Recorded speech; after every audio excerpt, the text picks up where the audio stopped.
Bismillahirrahmanirrahim. Assalamualaikum warahmatullahi wabarakatuh. Alhamdulillahirabbil alamin wassalatu wassalamu ala asyrafil anbiya'i wal mursalin wa ala alihi wa sahbihi ajma'in. Allahumma nawwir bi kitabika absarana washrah bihi sudurana wasta'mil bihi abdanana wa atliq bihi alsinatana wa qawwi bihi jananana wa asmi' bihi fahmana وقو به عزمنا بحولك وقوتك فإنه لا حول ولا قوة إلا بك يا أرحم الراحمين رب اشرح لي صدري ويسر لي أمري واحلل عقدة من لساني يفقه قولي الحمد لله رب العالمين أما بعد. Alhamdulillah, kita sama-sama panjatkan syukur kita kehadrat Allah Subhanahu wa taala pada malam ni dapat kita bersama-sama dalam program anjuran RH Qiraat Center berkenaan dengan pembentangan pengenalan Qiraat Abu Amr ataupun metodologi Qiraat Abu Amr.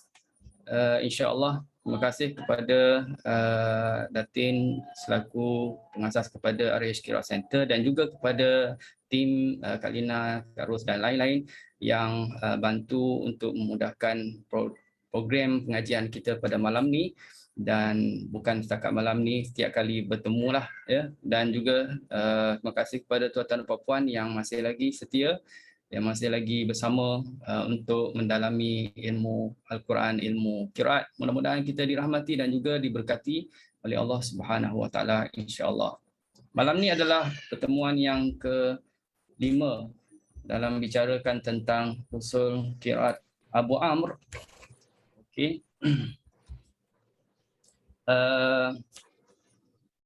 Pertemuan yang ke-5 ni bukan pertemuan yang terakhir untuk qiraat Abu Amr. Ada satu lagi pertemuan, insya-Allah selesai kita minggu hadapan lah, kalau tak ada apa-apa halangan, untuk kita habiskan usul qiraat Abu Amr. Jadi ini adalah yang ke-5 ya. Kita akan masuk kepada tajuk Fatah, Himalah dan Taklid. Beberapa tajuk telah kita bincang sebelum ini, bermula daripada basmalah ya, kemudian kita bincang pasal mad, kemudian kita bincang pasal hamzah mufradnya ya. Jadi pada malam ni tajuknya Fatah, Himalah dan Taklid. Tajuk yang kalau belajar mana-mana qiraat adalah tajuk ya, Fatah, Himalah dan Taklid ini. Mungkin ada persamaan dan juga ada beza antara satu sama lain. Okey, Al-Fath. Ini pun Ustaz copy paste daripada yang lepas, yang sebelum daripada ini, dalam menghuraikan definisi kepada Al-Fath, Himalah dan Taklid. Jadi sebagai ulang kaji semula, mungkin ada yang baru ikuti, baru nak belajar qiraat. Kalau yang dah lama tu sebagai ulang kaji. Okey. Al-Fath ibarat daripada buka mulut dengan sebab melafazkan sesuatu huruf. Ya. Al-Fath ibarat kepada kita buka mulut. Bila kita sebut sesuatu huruf yang berbaris atas, kita akan buka mulut. Dan ia adalah merupakan lahjah ahli Hijaz seperti Quraisy, Ansar, Thaqif, Hawazin, Sa'd bin Bakr dan Kinanah. Lain-lain lagi, banyak lagi yang kabilah-kabilah yang kabilah bangsa Arab. Jadi ini yang masyhur dengan dipanggil sebagai Fatah ya. Pertuturan mereka banyaknya dengan Fatah. Kalau kita senang faham, kita kata baku lah. Bahasa baku ya, lebih kurang gitu. Manakala imalah juga, imalah pula bermaksud condong, iaitu condong sebutan Fatah ke arah kasrah dan alif ke arah ya, juga dipanggil al-kubra dan al-idja'. Itu imalah, maksudnya condong. Kita condongkan sebutan. Jadi daripada Fatah ke arah baris bawah, tak sampai bawah, hanya condong saja ke arah baris bawah. Okey. Dan taklil pula ialah bermaksud imalah surah, iaitu sebutan antara bunyi fathah dan imalah kubra, ya, antara bunyi fathah dan imalah kubra, dan imalah ini merupakan lahjah bagi ahli Najd daripada Tamim, Asad dan Qais. Jadi setiap kabilah itu dia ada dialek yang masing-masing, ya, dialek masing-masing berbeza antara satu kabilah dengan kabilah yang lain seperti kita juga, dan Ustaz pernah buat perbandingan sebelum daripada ini seperti contoh kabilah ataupun kita kata Melayunya, ya, setiap negeri berbeza dialeknya. Okey. Dalam bab ini, tuan-tuan dan puan, dalam bab ini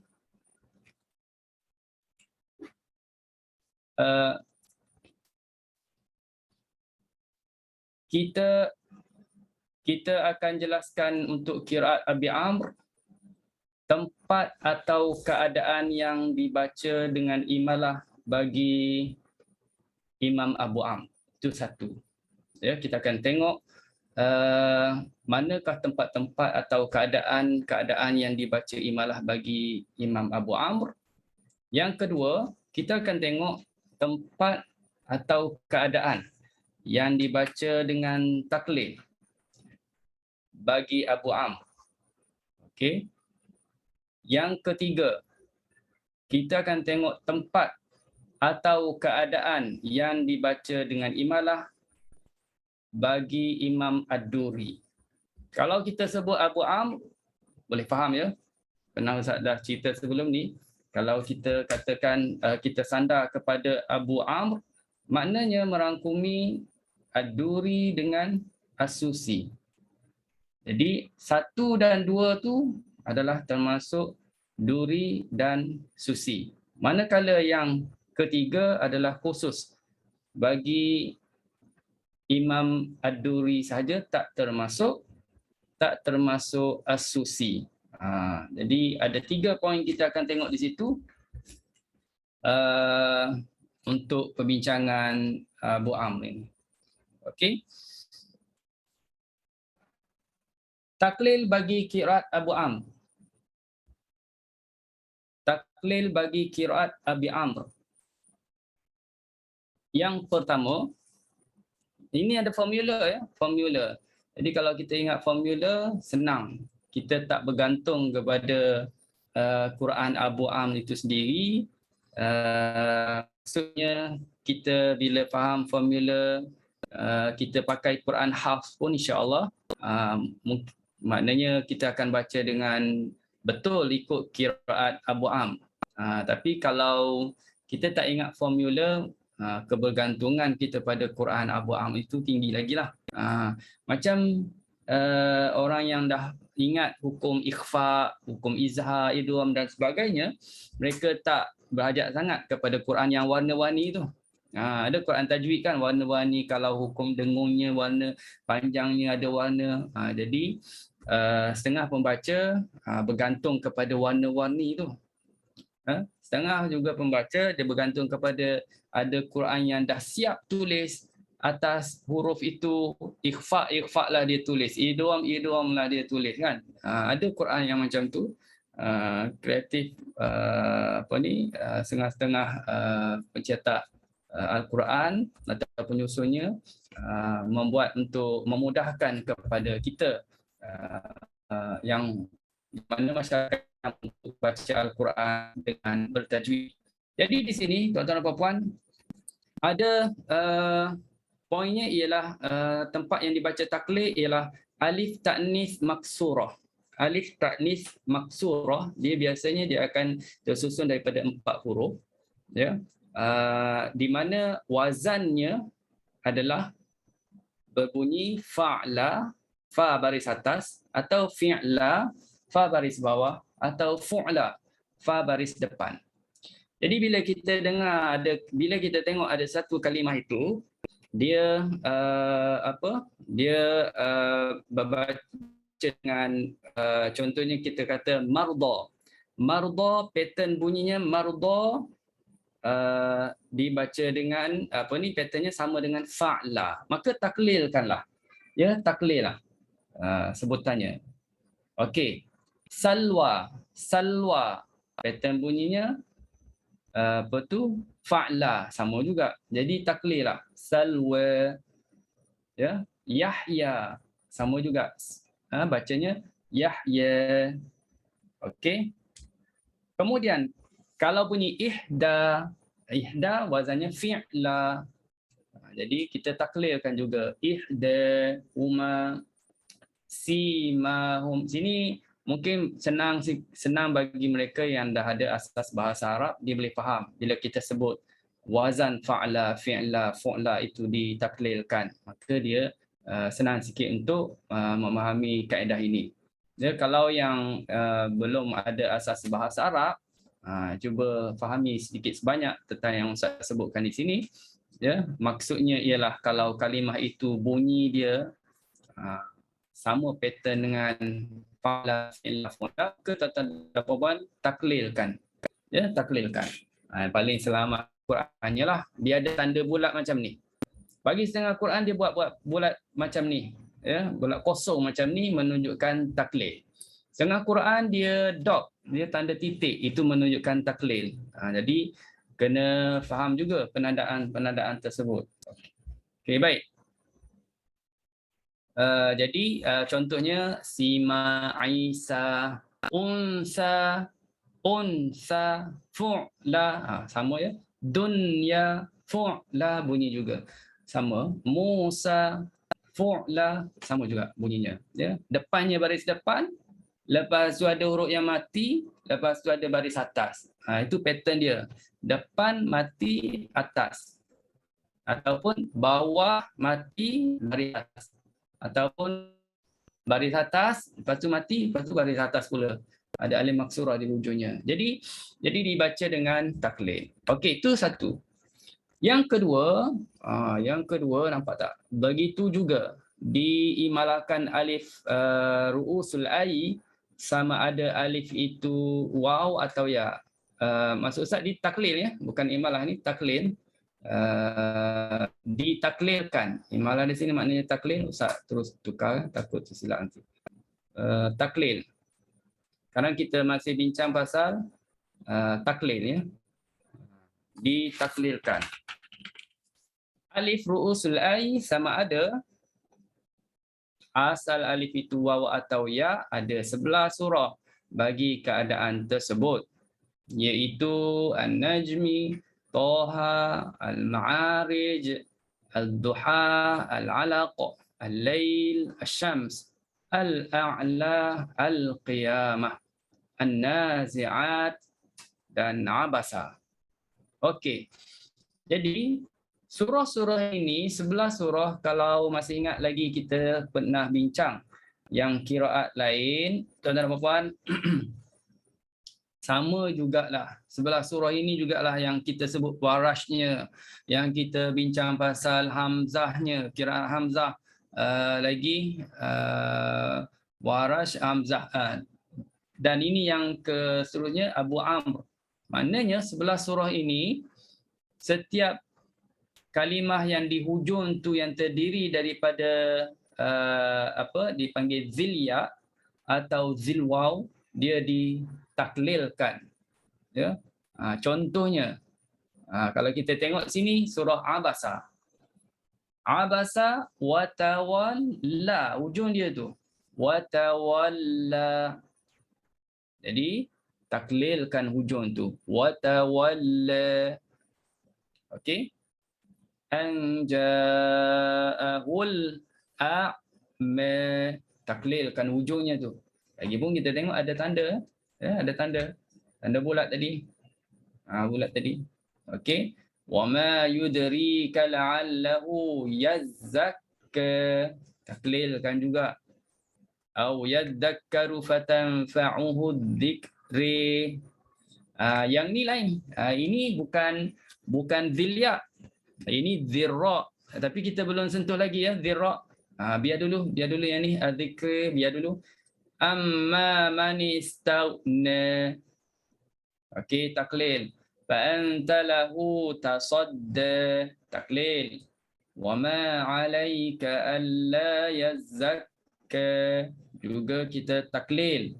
Wa amma man ja'aka yas'a, taklil. Wa yakhsha, taklil. Fa anta 'anhu talahha. Terusnya lah kalau ada lagi, depannya lagi nampak ada zilya ke zilwaw ke, kita taklilkan satu wajah sahaja.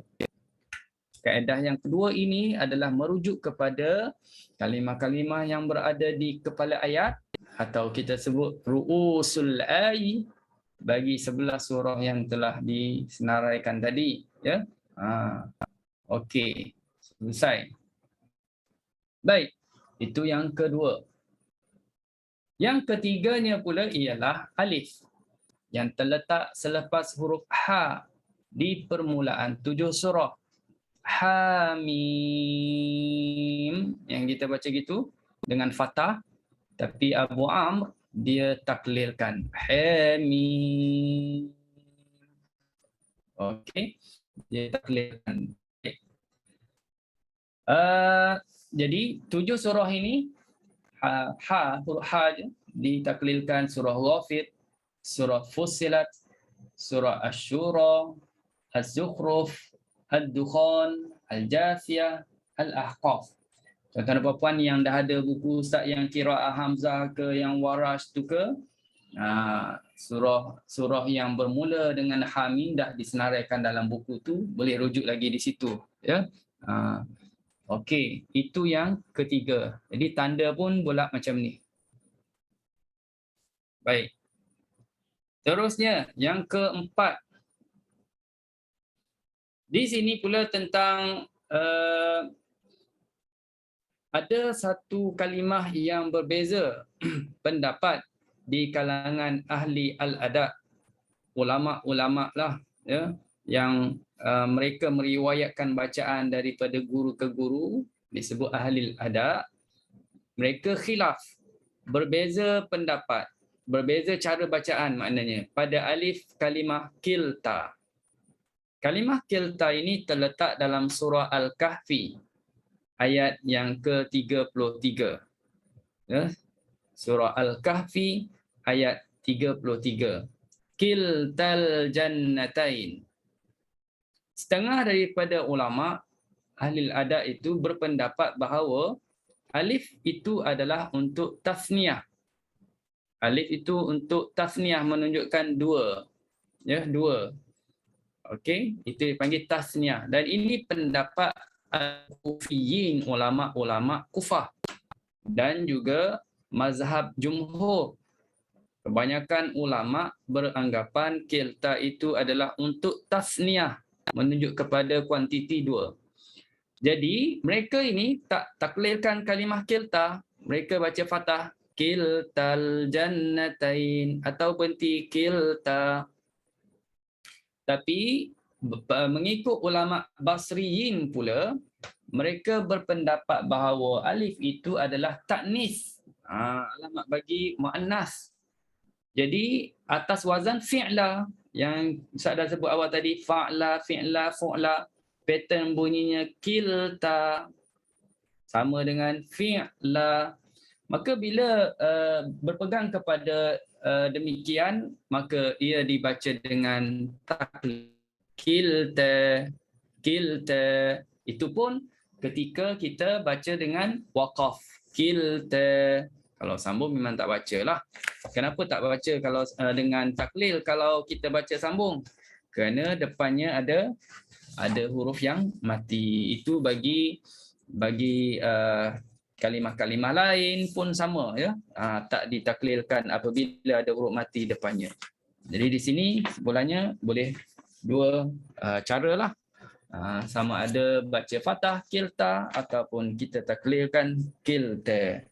Okey. Baik. Itu ayat yang jadi tuan-tuan apa boleh terus tanda pada ayat yang ke-33 ini, ya. Pada 33. Ustaz, ini masa wakaf aja kan yang baca taklil tu. Jadi mungkin Okey. Nak kena tambah. Ya, masa wakaf saja. Masa Masa wakaf. wakaf. Sebab depannya ada yang mati. Mati. Okey. Ya. Saya ada jumpa ni dekat Kisai, Ustaz. Kisai dia akan baca macam ni juga lah, dua wajah Ya. imalah.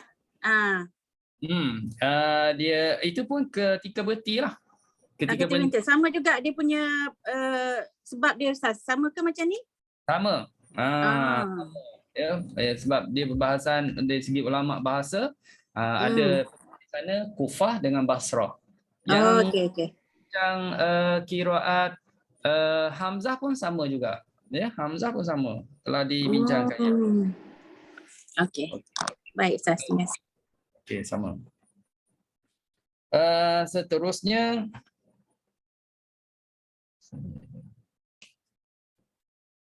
kita tengok yang seterusnya ialah berkenaan dengan taklil bagi riwayat Ad-Duri. Ustaz masukkan terus dalam bahagian taklil ini, tapi khusus untuk Ad-Duri, iaitu ditaklilkan pada kalimah-kalimah berikut, iaitu kalimah anna. Kalimah anna ni mana-mana tempat dia banyaklah. Anna, ya, dibaca dengan taklil. Dan yang kedua ialah kalimah ya hasrota. Ya hasrota dibaca dengan taklil. Dibaca taklil bunyinya ya hasrota. Ya hasrota. Okey. Baik. Surah Az-Zumar ayat yang ke-56. Ada tentera pula. Muka surat 464, ya, 464. Boleh tulis, boleh terus tanda dalam ayat berikut, ya. Begitu juga kalimah ya wailata.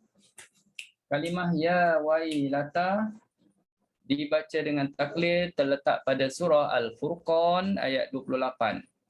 Surah Al-Ma'idah ayat 31. Surah Hud ayat 72. Okey. Ya wailata. Ya wailata. Dan seterusnya surah Yusuf. Ya asafa. Muka surat 245. Kalimah ini boleh dibaca dengan dua wajah. Ya asafa dengan fathah dan ya asafa dengan taklil. Ya? Boleh dua wajah. Yang ni tak ada formula. Ya, tak ada formula. Macam kena ingat. Bila lagi ya asafa, tak ada formula dia. Jadi kita ingat je dalam surah ini, tempat ini, ya, ayat ini boleh dibaca dengan dua wajah. Baik, itu taklil bagi riwayat Ad-Duri. Fahamlah kalau Susi masuklah ni. Ya, Susi baca dengan fathah. Okey, kemudian kita tengok pula bahagian yang dibaca imalah bagi qiraat Abi Amr. Ya, imalah bagi qiraat Abi Amr.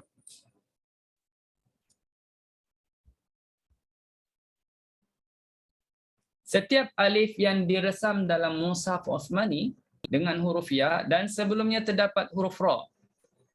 Macam ni. Wan nasara, ada ra. Sebab itu saya datangkan contoh tadi abasa wa tawalla an ja'ahu a'ma, tadi sampai jumpa kalimah ra. Yang lain semua taklil. Tiba-tiba yang ra itu imalah. Ingat kan? Ingat tak tadi? Sebab apa? Dia ada formula khusus.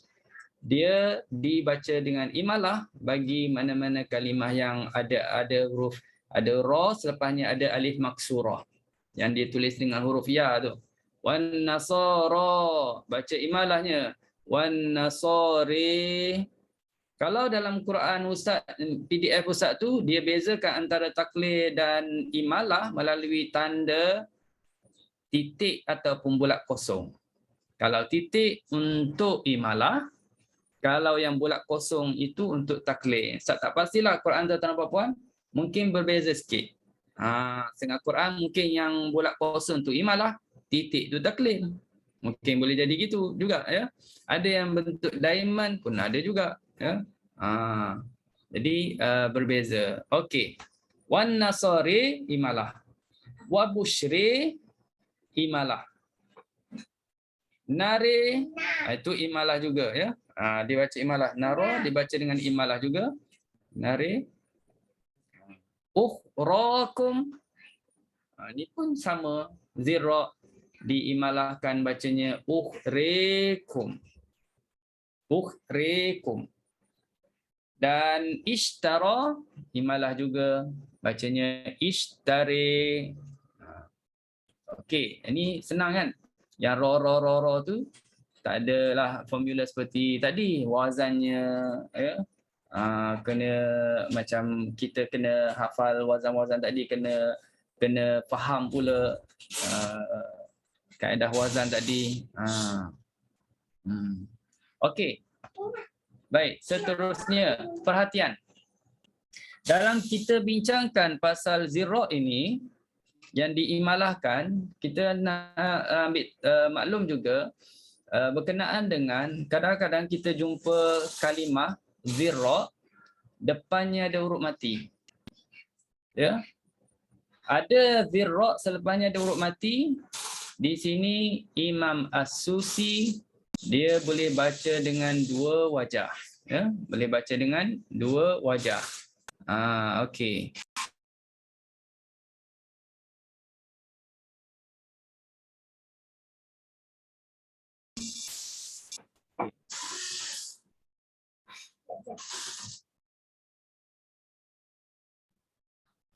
Okey. Ayatnya contohnya lah kan. Wa qul i'malu fasayarallah. Fasayara, kalau setakat fasayara seperti yang tadilah, kalau kita tengok yang ni wan nasara semua imalah kan. Tapi yang kita sebut yang imalah ini sekiranya depan kalimah ni ada huruf berbaris. Sekarang ni fasayarallah depannya ada huruf mati. Lam tu mati, ya, lam tu mati, dan huruf yang mati pula adalah terdiri daripada kalimah kita kata lafzul jalalah, ya.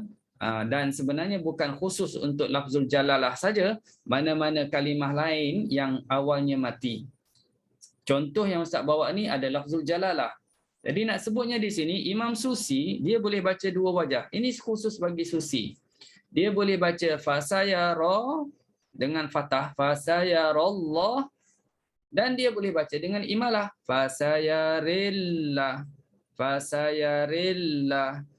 Re, dia boleh bunyi ra, dia boleh bunyi re. Dua-dua boleh buat. Itu bagi Susi. Ra boleh, re pun boleh. Okey. Kita tengok lagi. Belum selesai lagi yang ni. Okey, tengok sini pula. Kalaulah kita nak bincangkan pula, okey tadi dah faham. Boleh baca fasayara, boleh baca fasayare walaupun depannya mati. Kita nak bincang pula Allah ni macam mana? Lafzul jalalah ni dalam sebutannya macam mana? Adakah kita nak tebalkan lam fasayare Allah, ataupun kita nak tipiskan lam fasayarillah? Okey, faham betul-betul sini? Baik. Yang pertama dia boleh baca macam ni. Kita boleh tebalkan lam, kalau kita baca dengan fasayara. Memang tebalkan lam lah. Fasayarallah. Itu je. Tafkhim, kita kata tauliz lam pada lafzul jalalah. Baik, kalau kita baca dengan imalah fasayare, maka pada lam lafzul jalalah itu kita boleh buat tauliz. Fasayarillah. Boleh? Fasayarillah. Ataupun tarqiq. Fasayarillah. Boleh dua. Boleh dua. Jadi kalau gabung di sini tiga lah. Untuk fasayarallah tu tiga, Susi saja. Fasayarallah. Fasayarillah. Fasayarillah. Tiga. Kalau tuan-tuan dan puan-puan talaki Susi, tiga kali di situ. Kalau talaki Duri plus dengan Susi pun 3 kali juga. Yang durinya fasayarallah, itu durilah tu. Dan juga merupakan salah satu wajah susi. Dan yang kedua dan ketiga adalah bagi susi, ya. Okey, baik. Terusnya kita pindah contoh yang lain. Ustaz datangkan watarol malaika. Ya, watarol malaika. Tadi Allah. Sekarang Ustaz datangkan kalimah al malaika. Jadi, macam mana nak baca untuk susi ni? Wataro, adakah boleh baca dua wajah? Wataro, watare? Jawapannya boleh dua wajah. Ya. Kita boleh baca watarol malaika dan boleh baca wataril malaika. Boleh dua wajah. Tapi lam di situ tak timbul lah dari segi nak tebal ke nak tarkik lam tu. Memang kita akan tarkik lah lam tu. Tak ada kena mengena seperti mana lafzul jalalah tadi. Ya, memang akan tarkik lam. Baik. Kalau kita waqaf, memang hanya dibaca satu wajah saja. Imalah. Watari. Tiba-tiba dah habis nafas di situ. Misalnya kan, dia duduk di awal tapi dah habis nafas. Watari. Ataupun ditimbulkan persoalan. Macam mana nak waqaf di sini? Boleh dua wajah juga ke? Jawapannya tak boleh. Hanya satu wajah. Iaitu imalah. Okey, kalau sambung, boleh baca dua wajah. Untuk siapa? Susi. Ya, susi. Baik. Wataral malaikata hafina min hawlil arsh. Wataril malaikata hafina min hawlil arsh. Baik. Baik, seterusnya.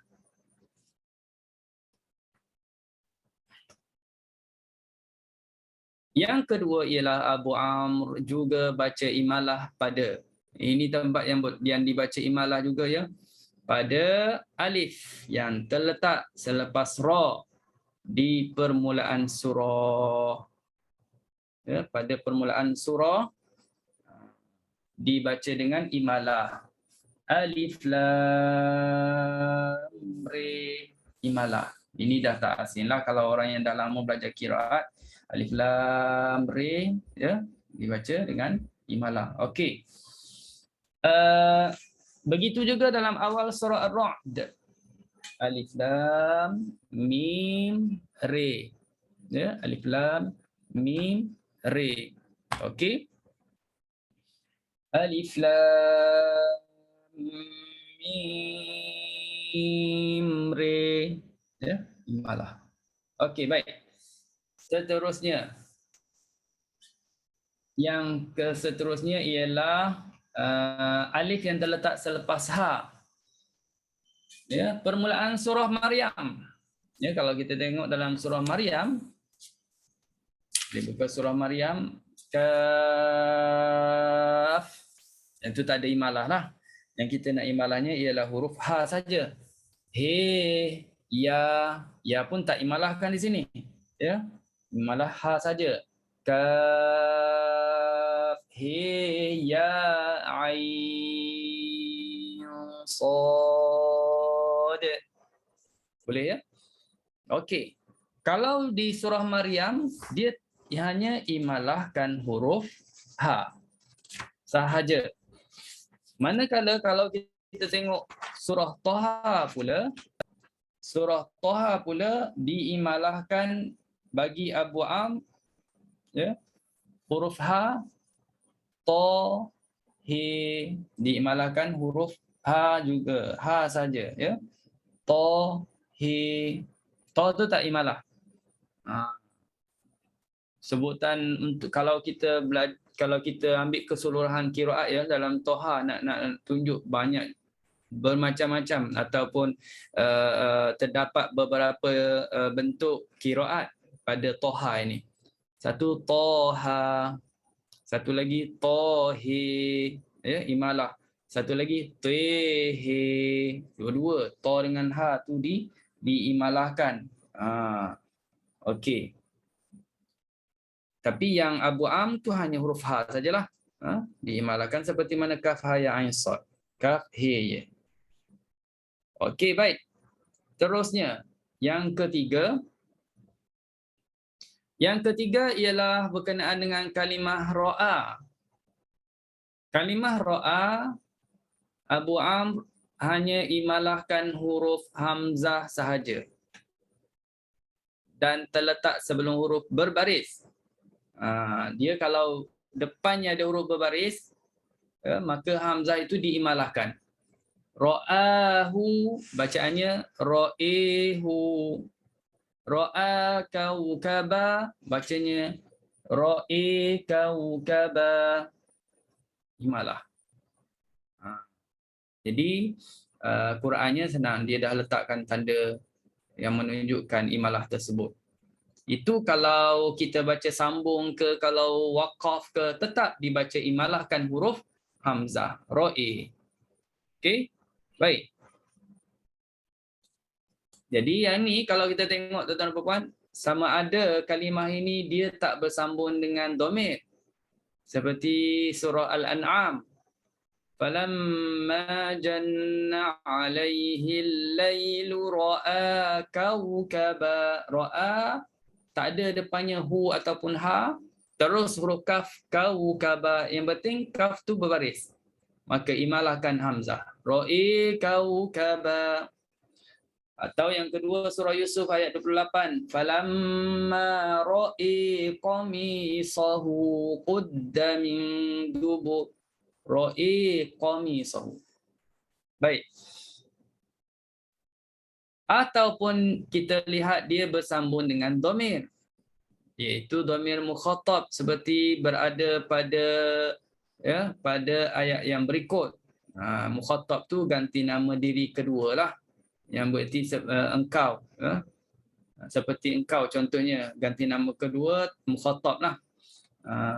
Contohnya wa idza ra'aka, surah Al-Anbiya ayat yang ke-36. Wa idza ra'aka. Jadi imalahkan hamzah. Wa idza ra'ika. Ataupun dia bersambung dengan dhamir ghaib. Wa falamma ra'aha, memberi maknanya, maka imalahkan juga hamzah. Falamma ra'iha. Ya, ra'iha. Falamma ra'ihu mustaqirra. Ra'ihu mustaqirra. Ya, imalahkan hamzah tersebut. Baik. Perhatian. Sekiranya selepas-lepas ini terdapat huruf sakin, maka kita kena fathahkan huruf ra dan juga huruf hamzah dalam keadaan bacaan wasal, dan kita imalahkan ra ketika waqaf seperti yang terdapat dalam surah Al-An'am. Bukan ra itu hamzah, ya. Imalahkan hamzah tu ketika kita waqaf. Tengok ayat 77 dulu, 77 dan 78 surah Al-An'am.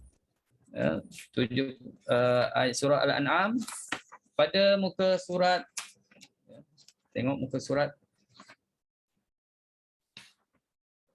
tuan-tuan dan puan boleh buka muka surat 127, ya, 127. Okey.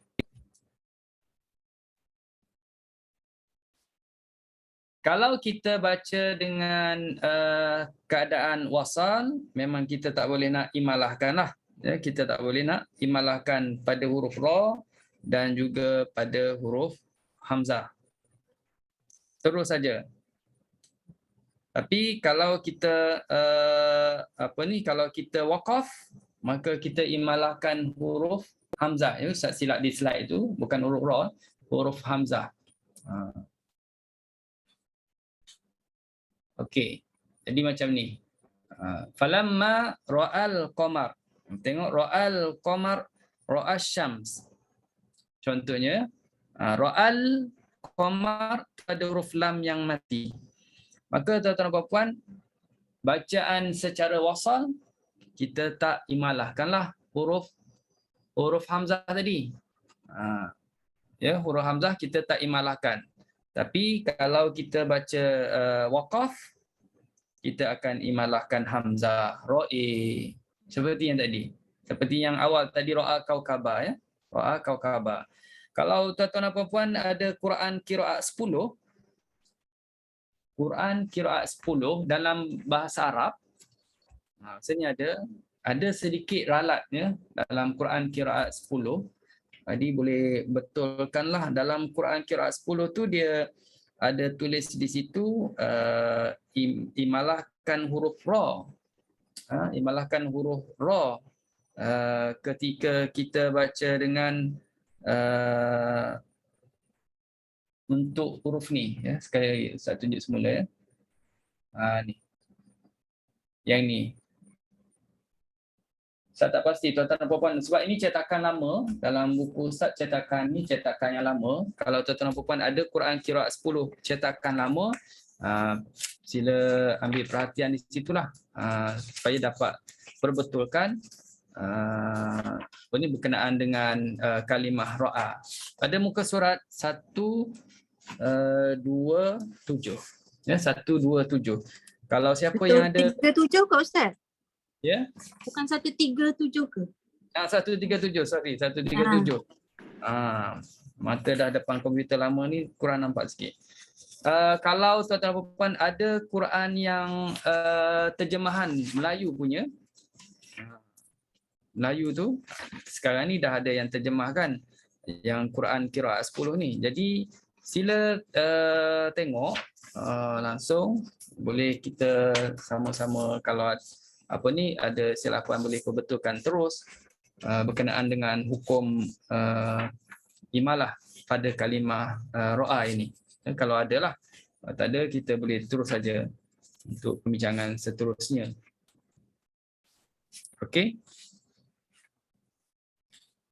Atau tuan-tuan dan puan-puan ada yang tengah belik-belik tengok tu, sementara itu Ustaz pergi dulu ya. Kalau ada nanti boleh maklum pada Ustaz. Kita tengok ada yang tersilap. Okey. Kita pergi yang keempat berkenaan dengan kalimah at-taurah. Ya, kalimah at-taurah. Kalimah ini dibaca dengan imalah pada huruf ra. At-taurih. Ya, imalahkan. At-taurih. Okey. Sama ada waqaf ke wasal, ini sama ajalah. Ya, dibaca dengan imalah. Okey, baik. Seterusnya. Kalimah adraka. Kalimah ini tuan-tuan dan puan sama ada ini mana-mana tempat lah. Cuma saya ambil contoh daripada muka surat 600. Ini selalu kita baca. Wa ma adraka mal qari'ah. Jadi imalahkan kalimah ini wa ma adrika ya, wa ma adrika. Ketika wasal ke, ketika waqaf ke, terus imalah. Boleh ya? Yang ni boleh ingat. Kalau tuan-tuan dan puan belajar syu'bah kemarin tu, syu'bah pun imalah juga kalimah ini. Ya. Okey. Seterusnya Imam Abu Amr dia juga imalahkan alif pada kalimah-kalimah berikut. Ini kalimah-kalimah khusus pula yang diimalahkan. Iaitu seperti kalimah al-kafirin. Kalimah al-kafirin kita imalahkan al-kafirin yang ada huruf ya dan nun tu. Al-kafirin, bukan al-kafirun. Al-kafirun tak termasuk ya. Al-kafirun tu dibaca dengan seperti qiraat lain lah, fathah. Tapi kalau al-kafirin diimalahkan al-kafirin ya. Okey. Kemudian kalimah a'ma. Ya, kalimah a'ma.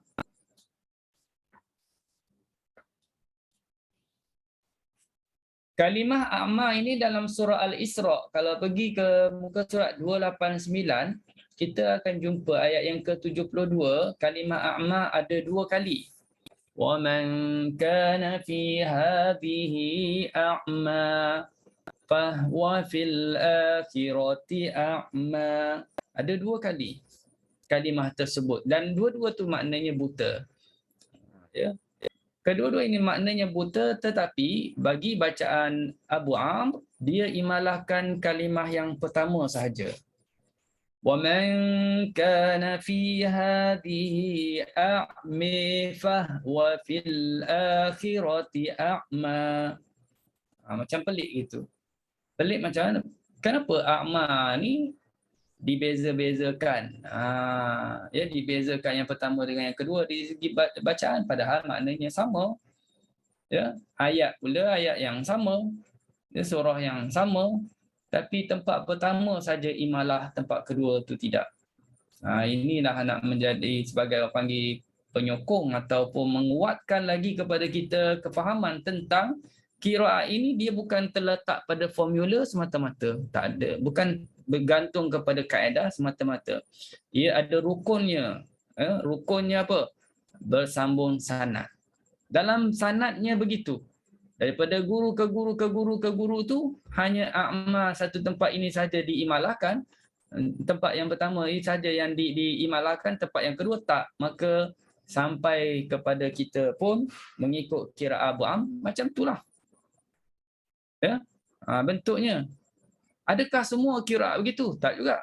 Kalau kita belajar qiraat lain, kedua-dua kalimah ini dibaca dengan fathah. A'ma fahuwa fil akhirati a'ma. Dua-dua fathah. Ada juga qiraat yang lain, kedua-dua imalah. Wa man kana fi hadhihi a'mi fahuwa fil akhirati a'mi. Ada juga. Ada kedua-duanya taklin. A'ma fahuwa fil akhirati a'ma. Dua-dua taklin. Ada juga. Jadi mengikut periwayatan masing-masingnya macam mana. Okey. Baik.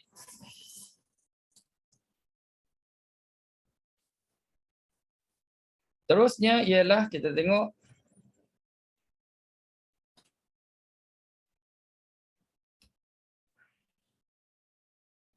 kalimah al-kafirin tadi, tambahan maklumat pada tuan-tuan dan puan. Ini pernah disebut juga sebelum ini. Kalimah al-kafirin kadang-kadang kita jumpa dia ada alif lam. Ya, kadang-kadang dia tak ada alif lam. Jadi kita akan baca kedua-duanya begitu, imalah. Wallahu muhitum bil kafirin, ada alif lam. Ataupun innaha kanat min qaumin kafirin, itu tak ada alif lam. Okey. Kitab qiraat 10, ra'al qamar ra'al syams waslan amal syu'bah wa hamzah wa khalaf. Ar-ra amma waqfan famithlu hukmun ra'a kaukaba. Betul yang ni. Kak Ros, untuk ra'al qamar Ini ra'al betul ya, Ustaz? ini betul. Tapi tengok huraiannya lanjut lagi. Yang menyentuh tentang qiraat Abu Amr. Sekarang ni dia tak sentuh qiraat Abu Amr. Dia cuma sentuh Syu'bah, Hamzah dan Khalaf. Ya? Cuba tengok huraian dia Abu Amr tu macam mana. Ada saya ada itu je, Ustaz. Lagi satu di hurai ra'a kaukaba je. Ada. Araka. Abu Amru wa Hamzah wa Ali wa Khalaf wa Qalil wa Syan. Tak ada apa. Ra'a kaukaba lagi satu. Ra'al qamar tak ada apa-apa huraian. Ada, itulah yang saya tulis tu, itulah dia. Itu sahaja yang ada. Itu aja ya. Jadi tertanya pula macam mana Abu Amr? Abu Amr kenapa tak ada? Abu Amr, bacaan Abu Amr tak disebutkan di situ. Ada tu awalnya, mungkin ada disebut awal ataupun belakang-belakangnya lagi kalau ada. Kalau tak dia timbul soalan lagi. Okey, baik, Ustaz.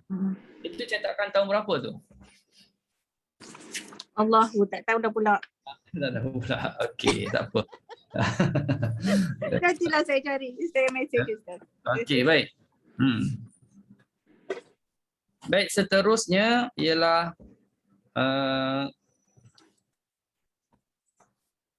tengok yang keenam, ketika waqaf. Ketika waqaf. Surah Taha muka surat 315. Tuan-tuan dan puan-puan boleh terus pergi ke surah Taha muka surat 315.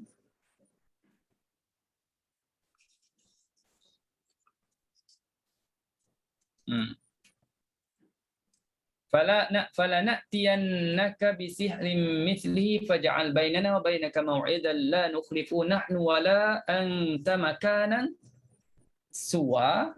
Jadi kalimah suwa ini kalau waqaf kita imalahkan suwe, kita imalahkan ya, suwe. Okey. Cuba tengok surat 315.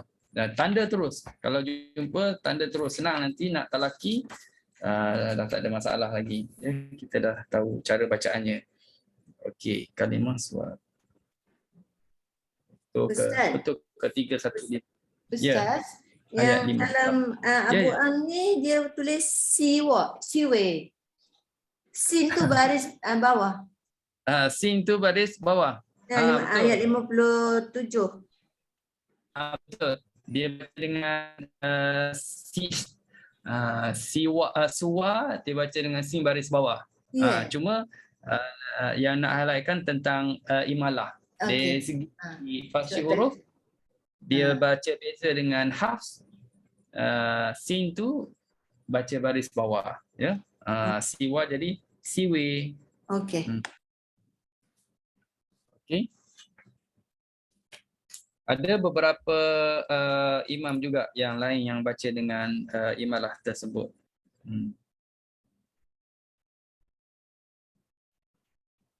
Okey, baik. Seterusnya kita tengok ayat yang berikut. Perkara yang berikutnya ialah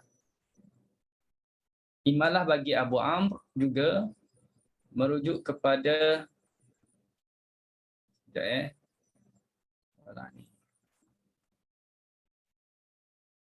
imalah bagi Abu Amr alif sebelum ra. Ya, alif sebelum ra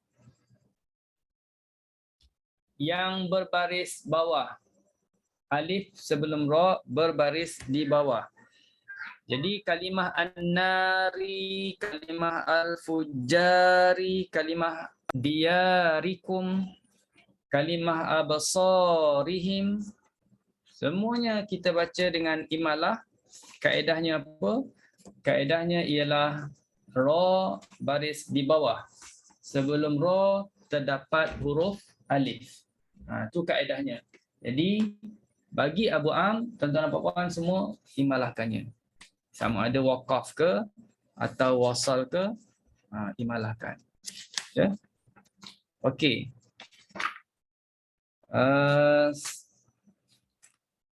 Terusnya terdapat kalimah yang dikecualikan daripada baca dengan hukum tersebut, iaitu kalimah al-jari.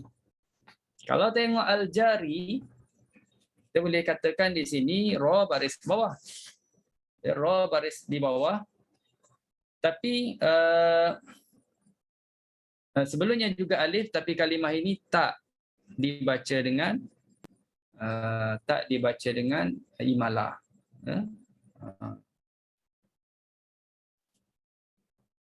Okey. Jadi baca dengan fathah lah. Wabil walidaini ihsanan wa bidzil qurba taklil lah. Itu ada kaedah dia. Wal yatama wal masakin wal jari dzil qurba wal jaril junub. Kenapa qurba baca dengan taklil? Qurba kita dah belajar tadi atas wazan fu'la. Ya? Walaupun tak ada tanda tapi kita ingat kaedah tadi. Okey.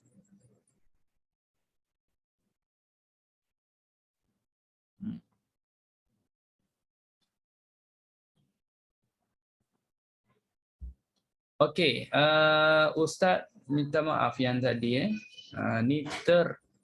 ini dah tersalah kopi ni. Jadi tak perasan. Itu tertanya-tanya, bukan tertanya-tanya, macam confused juga, tapi dah ada dalam slide. Kebaca juga sambil-sambil cari. Ini nombor 6 dan ini nombor 6. Ini tak ingat nak delete. Ini tarik balik ya. Suwa tadi dah betul. Siwa dibaca dengan sin baris bawah. Cuma dia bukan dibaca dengan imalah tapi taklil. Siwa, taklil. Kaedah yang mana dibaca dengan taklil? Kaedah yang kita dah sebut awal tadi. Ada 11 surah yang ditaklilkan bagi kalimah-kalimah yang terletak di ra'sul ayah kan, di kepala ayat tadi, yang Ustaz dah jelaskan. Jadi ini Ustaz delete kan. Dia nombor 6. Jadi tadi termasuk termasuk daripada yang syubhah tu sebenarnya. Okey. Selesai. Itu yang pertama. Yang kedua ialah kalimah jabbar ini berkenaan dengan apa? Berkenaan dengan kalimah-kalimah yang dikecualikan daripada baca dengan imalah. Jabbarin. Kenapa? Kerana ada qiraat lain yang baca imalah ni, kalimah jabbarin. Jadi diingatkan di sini bagi Abu Am tak imalahkan. Okey. Ini. Yang ketiga kalimah ansari. 2016. Okey. Ansari kalau kita tengok ra baris di bawah. Sebelumnya ada alif. Jadi kalimah ini juga tak diimalahkan untuk Abu Amr. Kalau qiraat lain tu adalah yang imalahkan. Di Abu Amr tak imalahkan. Itu boleh lihat ayat yang ke-52 surah Ali Imran. Okey. Seterusnya yang ketujuh, kita lihat pula berkenaan dengan Abu Amr imalahkan pada alif yang terletak di antara dua huruf ra. Dua huruf ra. Ada tadi bukan dua huruf ra, satu je. Ra baris bawah sebelum alif. Sekarang ni ada dua ra. Tengah-tengah ada alif. Rori. Jadi contohnya kalimah abrori, korori. Jadi imalahkan abriri, qoriri, ya, imalahkan. Okey, baik. Pada surah Al-Mu'minun ayat yang ke-44 harus dibaca dengan dua wajah ketika waqaf pada kalimah tatra. Ini surah Al-Mu'minun. Tuan-tuan dan puan boleh buat dua wajah. Sama ada ini waqaf ya. Sama ada kita baca dengan fathah, tsumma arsalna ruslana tatra, ataupun kita baca imalah, tsumma arsalna ruslana tatri. Boleh dua wajah. Surah Al-Mu'minun ayat yang ke-44. Okey. Begitu juga pada surah Yusuf ayat yang ke-19. Harus kita baca dengan tiga wajah pada kalimah ya bushraya. Ada sikit fasih huruf lah di sini, ya, beza dengan hafs. Cuma nak highlightnya ialah pada ra di situ boleh tiga wajah. Ya, surah Yusuf ayat yang ke-19, tuan-tuan dan puan boleh buka tengok muka surat yang ke 237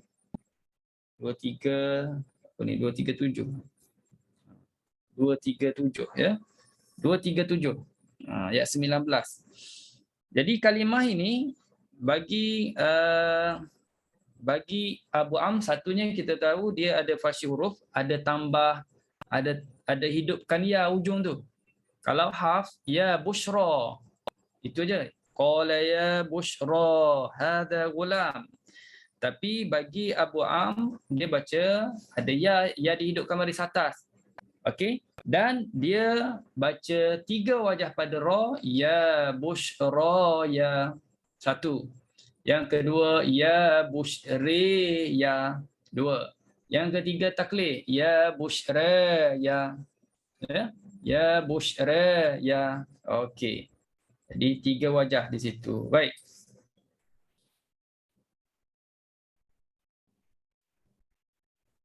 Kalau waqaf macam mana bunyi? Kalau waqaf agak-agaknya macam mana bunyi tu? Bunyi kalau kita waqaf matikanlah hujungnya. Bunyi huruf ya matikan. Ya bushrai.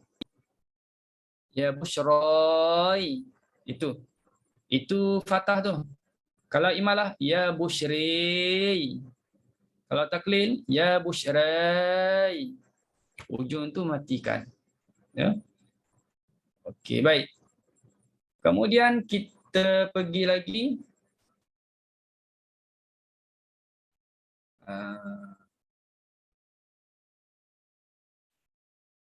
Okey.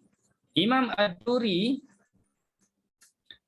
Ad-Duri dia imalahkan alif pada kalimah-kalimah berikut. Kalimah yang khusus kita nak tengok di sini yang diimalahkan iaitu kalimah An-Nas. Ini masyhur bagi Imam Ad-Duri lah.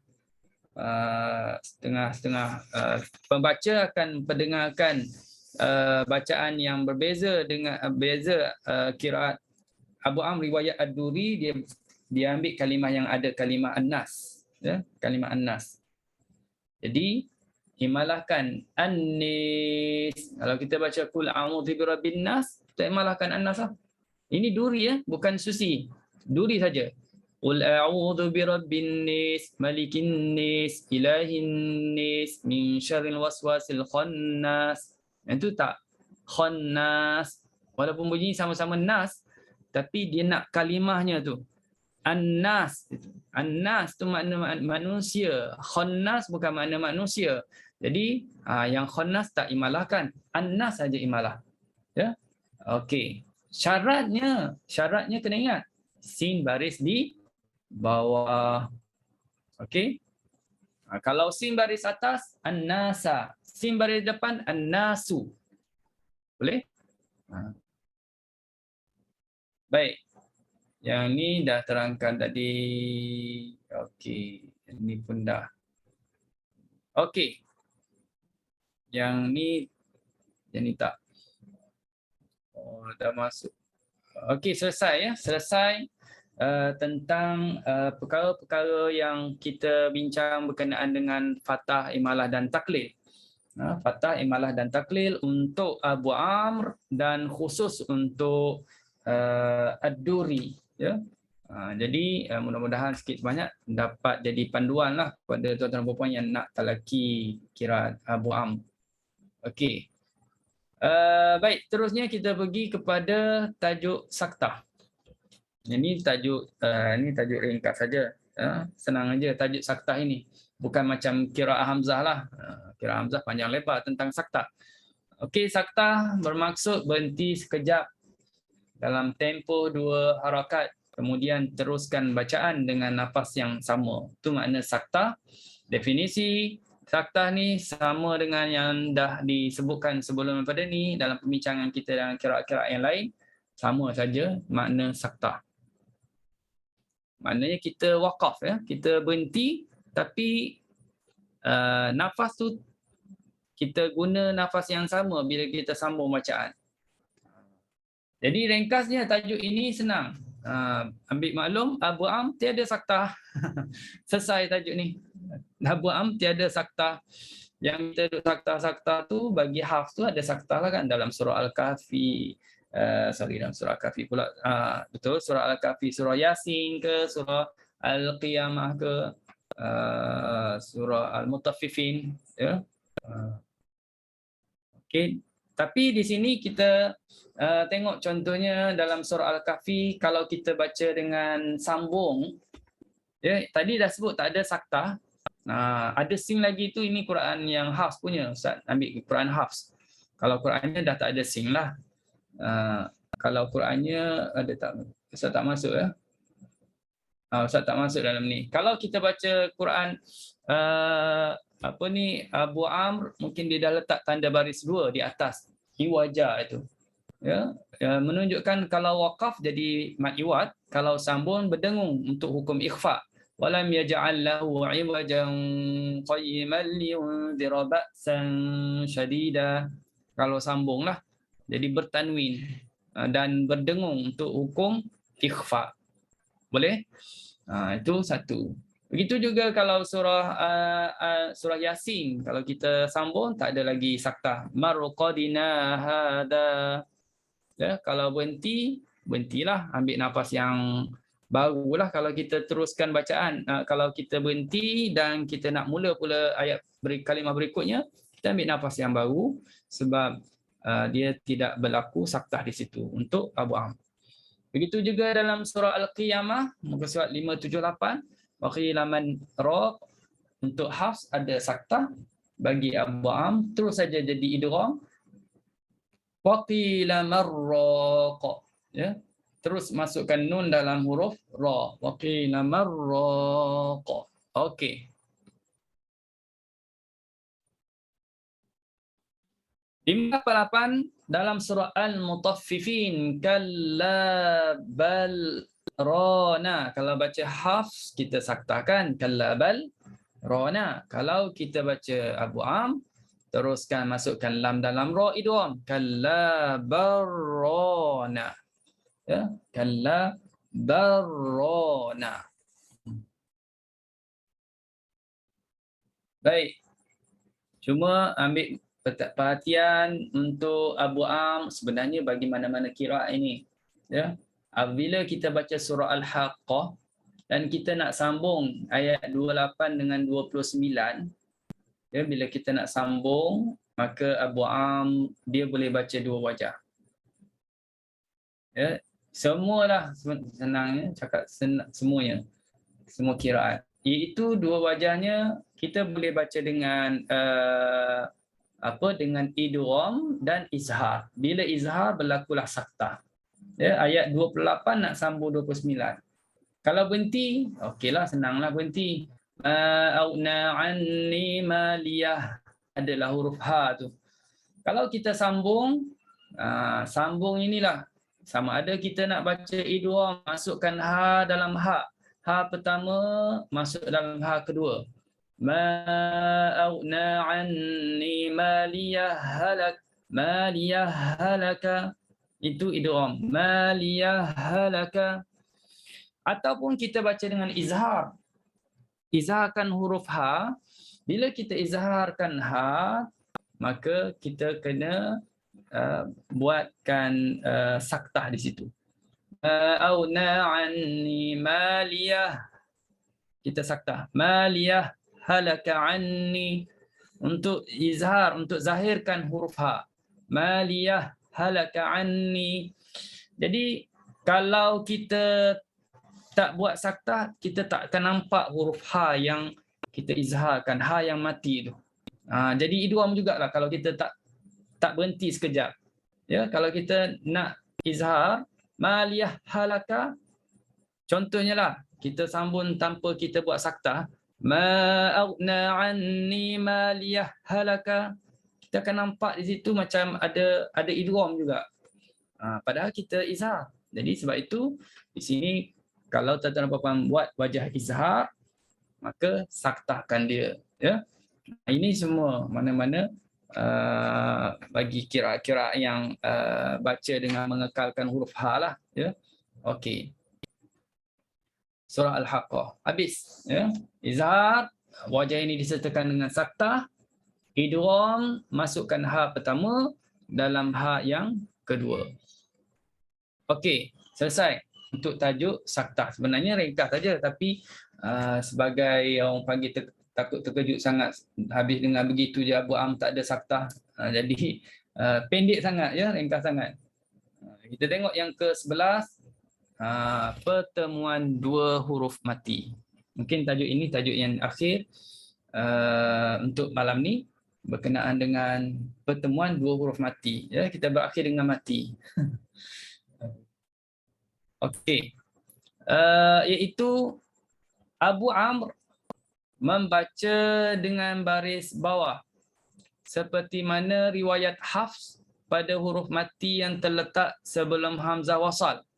Sama ada hamzah wasal tersebut dimulakan dengan baris atas, bawah atau hadapan. Okey. Kalau kita tengok kalimah ataupun ayat yang ada di sini, contohnya lah, waqalat ikhruj alaihin, ataupun aniqdhi fihi fit tabut, id qalatil malaika. Kalau kita tengok di sini sebenarnya huruf ta pada surah Yusuf, waqalat ikhruj, ta di situ sebenarnya mati, ya. Ta di situ mati. Okey. Okey. Ada ramai pula. Jadi bila ta itu mati, maka terpaksa dihidupkannya dengan baris di bawah untuk hafs. Wa qalatif ruj alaihin. Okey.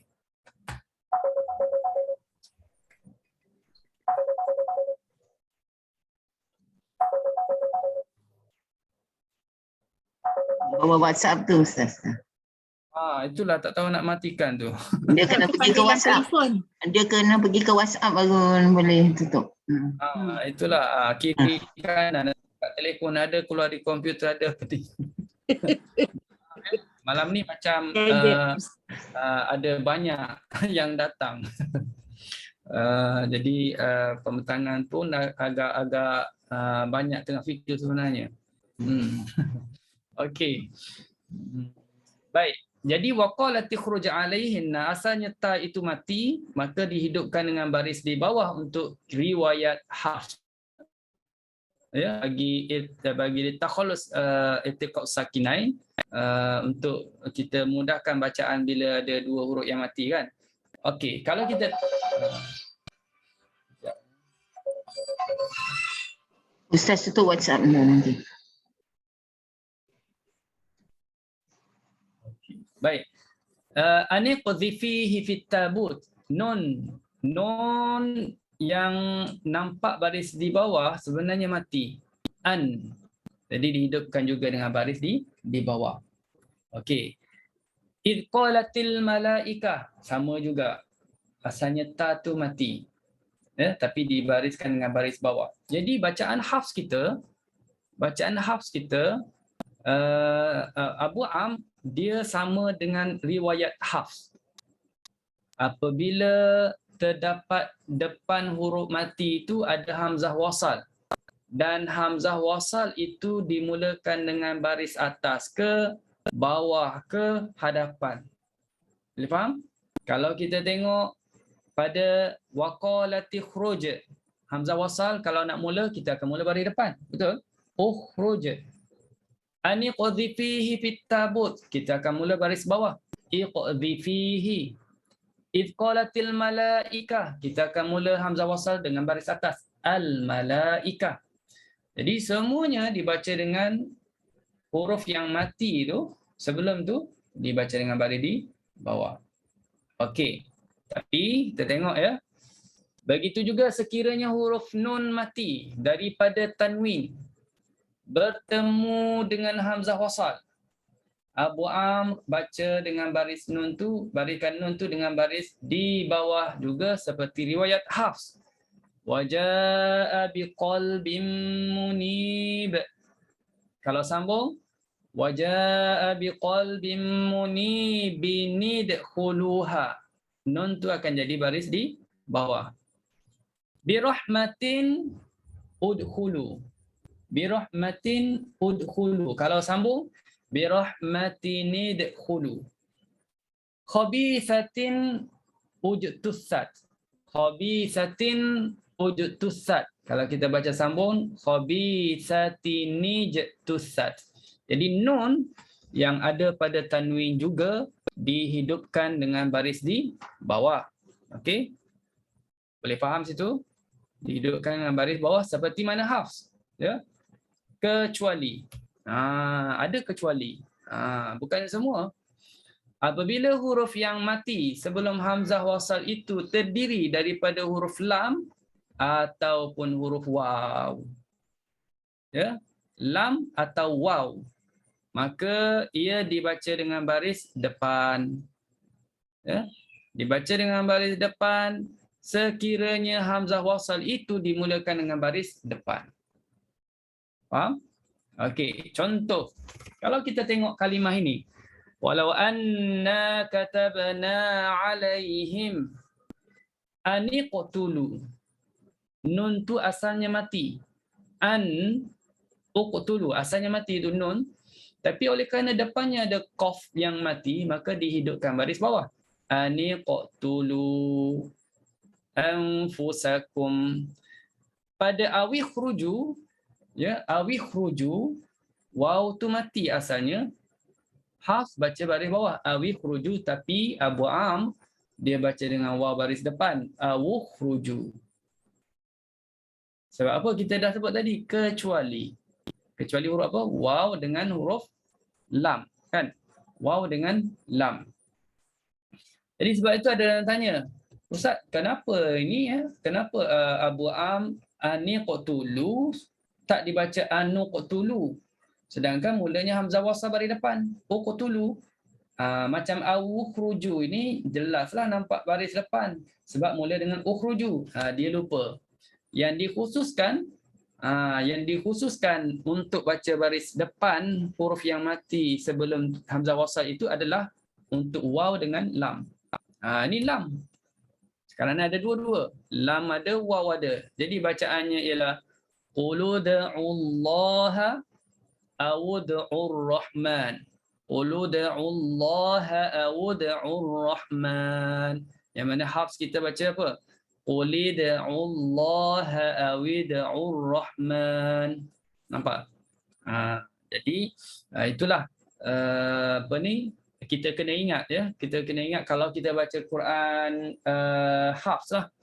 Tapi talakinya Abu Amr, kita kena ingat formula ini. Yang mengkhususkan kepada huruf lam dengan waw dibaca dengan baris apa? Dibaca dengan baris depan apabila hamzah wasal pada kalimah selepasnya itu dimulakan dengan baris depan. Ya? Boleh faham? Qul ud'ullaha aw ud'ur rahman. Okey. Yang ni kita pernah sebut sebelum ni. Pada awal-awal pembentangan Ustaz sebelum ni berkenaan dengan iltiqat sakinain juga, pertemuan dua mati juga, tapi dia mengkhususkan kepada mim jamak. Ustaz ulang sekali lagi kerana tajuk ini ada dalam setengah kitab, dia letak dalam bahagian Fatihah, ada yang letak di bahagian yang perbincangan tentang iltiqa'us sakinain. Jadi Ustaz ulang balik sikit. Kalau tadi kita sebut untuk huruf waw dengan huruf lam yang mana mati terletak sebelum hamzah wasal, apabila hamzah wasal itu dimulakan baris depan, maka waw dengan lam ikut baris depan. Yang tu dah clear. Okey, sekarang ini tentang iltiqa'us sakinain berkenaan dengan huruf mim. Mim tu mim jamak. Mim jamak ni dalam tengah keadaannya mim tu dimatikan. Ya, dimatikan apabila depannya ada huruf berbaris. Tapi kalaulah mim jamak itu depannya mati, dia pun dah mati, depannya mati, maka nak hidupkan mim tu dengan baris apa? Bagi Abu Amr, dia tak hidupkan dengan baris depan, dia hidupkan dengan baris bawah. Alaihimul qital, dia akan baca alaihimil qital. Kalau bihimul asbab, dia akan baca bihimil asbab. Ya? Alaihimil qital bihimil asbab. Okey, baik. Ayat ni Ustaz rasa yang nakal ni panjang cerita sikit. Tak adalah panjang sangat, tapi Ustaz rasa akan dibawa ke minggu yang terakhir untuk perkongsian Abu Amr. Kita ada tajuk lagi ya idhafah dengan ya zawaid. Dan tu pembentangan yang makan masa, tapi dia tak ada formula, cuma untuk kita tanda awal dalam Quran masing-masing, jadi senang boleh ambil perhatian tentang ya idhafah dengan ya zawaid ya. Di insya-Allah dalam pembentangan yang terakhir kita akan selesai tajuk yang belum dibincangkan lagi ya, insya-Allah. Jadi alhamdulillah tuan-tuan dan puan-puan, untuk perkongsian pada malam ni kita dah selesai bincang pasal fathah imalah taklil. Kemudian kita masuk tentang pertemuan dua huruf yang mati. Begitu juga tentang saktah. Okey. Dan itu saja. InsyaAllah mudah-mudahan kita dapat menyambung lagi pada minggu hadapan. Ya, minggu hadapan sebagai penutup kepada metodologi Abu Amr, insyaAllah. Okay, wallahu alam. Bismillahirrahmanirrahim. Alhamdulillahirabbil alamin wassalatu wassalamu ala asyrafil anbiya'i wal mursalin wa ala alihi wa sahbihi ajma'in. Ya Allah ya Tuhan kami, rahmatilah kami dengan Al-Quran. Jadilah Al-Quran sebagai pemimpin kami, cahaya petunjuk dan rahmat kepada kami. Ingatkan kami ya Allah apa yang kami lupa dari Al-Quran. Ajarkan kami ya Allah apa yang belum kami tahu daripada Quran. Berilah kami ya Allah kekuatan dapat kami belajar Quran, dapat mengajar Quran sepanjang malam dan siang. Jadilah Al-Quran sebagai syafaat kepada kami ya Allah. Wassallallahu ala sayyidina Muhammad wa ala alihi wa sahbihi wa sallam. Alhamdulillahirabbil alamin. Wassalamualaikum warahmatullahi wabarakatuh. Assalamualaikum. Jumpa lagi.